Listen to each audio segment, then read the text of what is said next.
Presentato oggi il progetto Nostradamus, un grande progetto che vedrà coinvolta la Confederazione Imprese Veneto in collaborazione con l'ANAP da qua ai prossimi anni. Si parte da alcuni dati: ci sono più di 1.200.000 anziani in Veneto e l'indice di vecchiaia, cioè il rapporto tra over 65 e under 14, in regione è già di 174, quindi ogni 10 ragazzi ci sono 15 anziani. Tra 30 anni ci saranno 30 anziani ogni 10 ragazzi. Si apre un grande capitolo a questo punto della gestione di queste persone anziane che possano vivere con tranquillità, però in salute nella propria casa, perché i costi che lo Stato, il pubblico, i comuni, le ASL dovrebbero sostenere per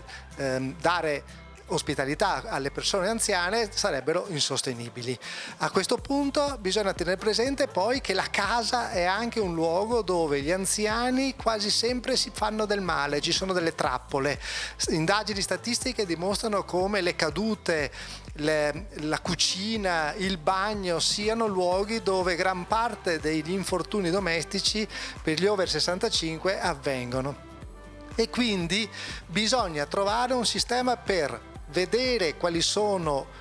le realtà delle case delle persone, quindi farne un'analisi ragionata sulle criticità e dopodiché avere anche una platea di imprenditori, di imprese artigiane che siano in grado di offrire soluzioni adeguate a una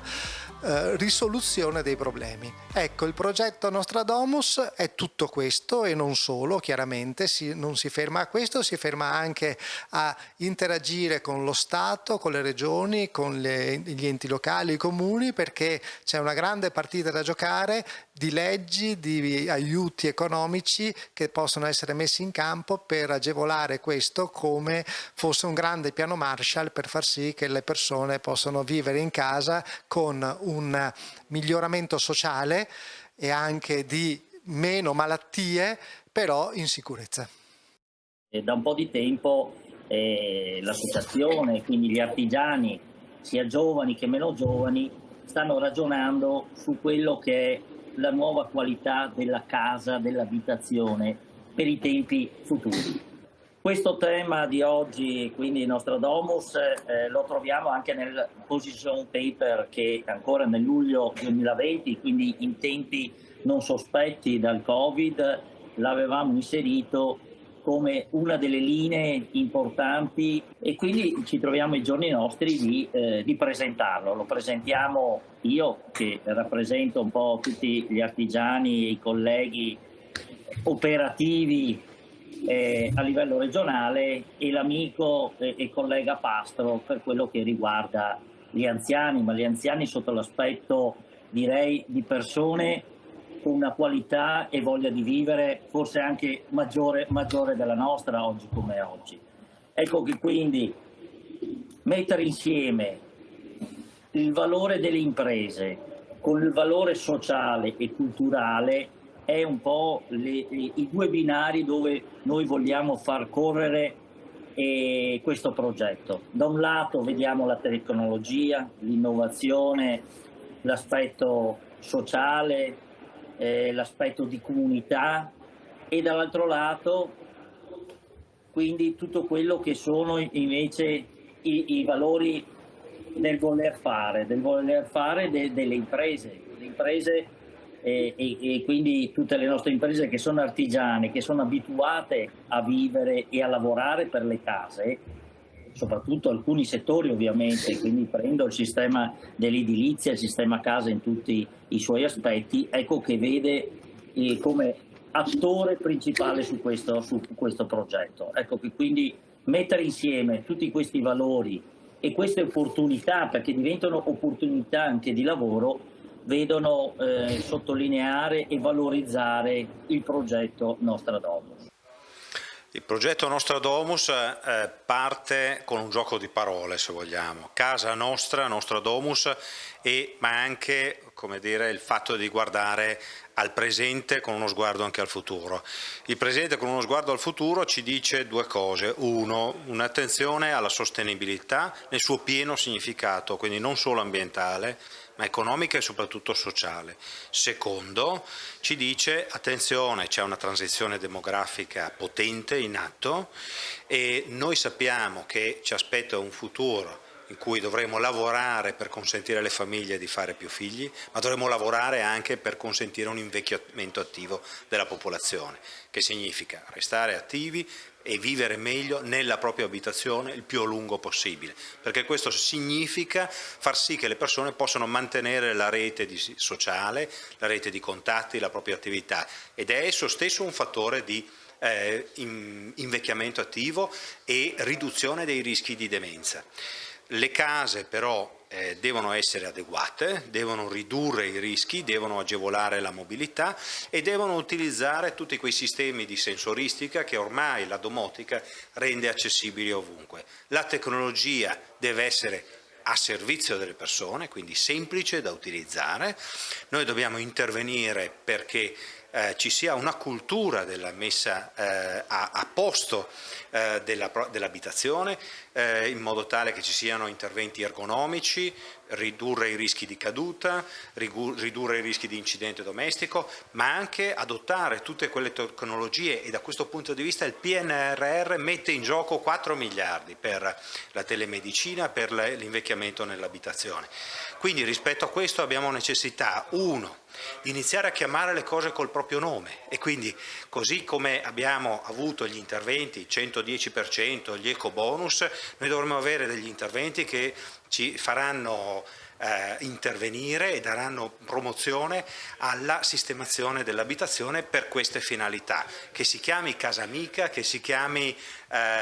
sostenibilità sociale, che si chiama casa facile, non importa, ma il governo, e chiediamo questo, che il governo vari degli interventi in questa direzione qui. Per quanto riguarda poi l'intervento con le istituzioni regionali, si tratta di costruire una metodologia, delle pratiche, perché il sistema, la rete dei servizi sociosanitari operi con questa modalità di residenzialità, e quindi servizi sociosanitari per l'invecchiamento nella propria abitazione. E poi, e questo è il ruolo nostro anche, di favorire una cultura nel intervenire da un punto di vista professionale, e quindi l'intervento delle imprese per come dire, sistemare, facilitare, rendere agevoli anche per la popolazione anziana interventi di risistemazione dell'abitazione, dai bagni alle scale all'utilizzo delle tecnologie. E su questo, come organizzazione,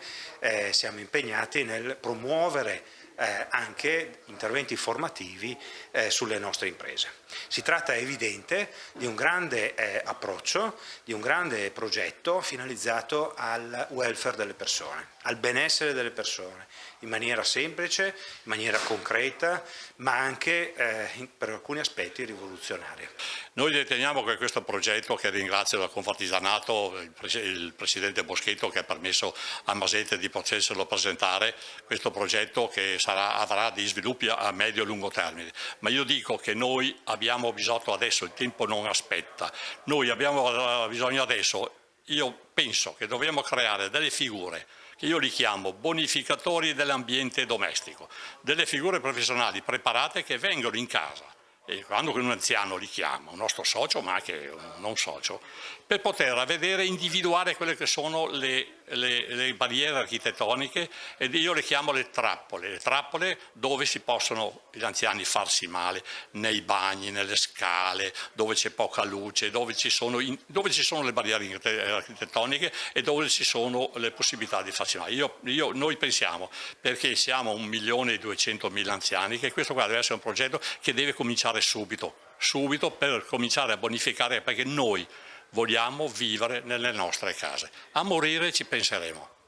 E siccome l'ANAP è concreta, voi avete già cominciato, tra qualche giorno presenterete una guida che distribuirete ai 26.000 soci dell'ANAP del Veneto, dove date degli aiuti, perché non è facile individuare i problemi di una casa.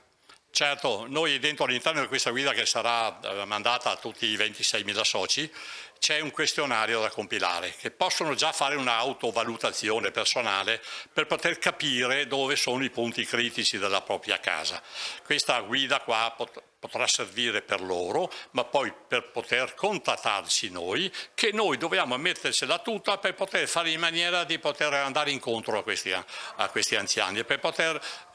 noi abbiamo il sistema a casa, abbiamo degli operatori, degli artigiani che hanno le mani d'oro. Io conosco dei manutentori che vanno su delle fabbriche che aggiustano di tutto.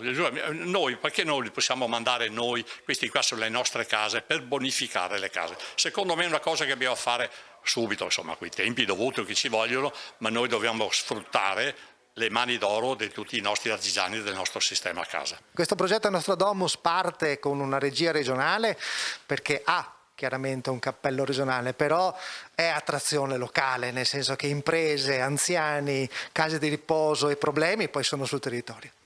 Assolutamente sì, è un progetto molto importante perché crea una connessione e una partecipazione anche delle aziende artigiane a quello che sarà lo sviluppo della residenzialità degli anziani. Si sta pensando a una geografia riguardante l'anziano diversa da quella attuale, quindi la creazione di nuove strutture e la connessione che possono avere i lavori fatti a domicilio in casa dell'anziano da parte degli artigiani in una prospettiva di innovazione e di tecnologia sono sicuramente molto importanti, quindi l'artigiano può diventare una figura fondamentale per adattare la casa dell'anziano a quello che è il futuro, permettendogli una maggiore permanenza a domicilio. Quindi parliamo di domotica, di telemedicina, di adattamento in varie forme delle strutture attuali a quello che sarà il futuro, le esigenze dell'anziano.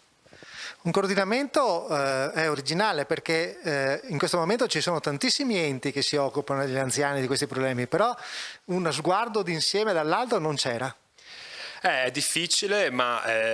adesso che c'è appunto questa fase di un po' anche di rivoluzione, si sta pensando a questo in base anche a quelle che sono le prospettive del PNRR, e il fatto che la Confartigianato e le aziende artigiane guardino già al futuro e pensino a creare delle figure e quindi a formare delle figure che abbiano già conoscenza di quello che sarà il futuro, secondo noi è molto importante e il nostro gruppo di lavoro sta lavorando molto su questo.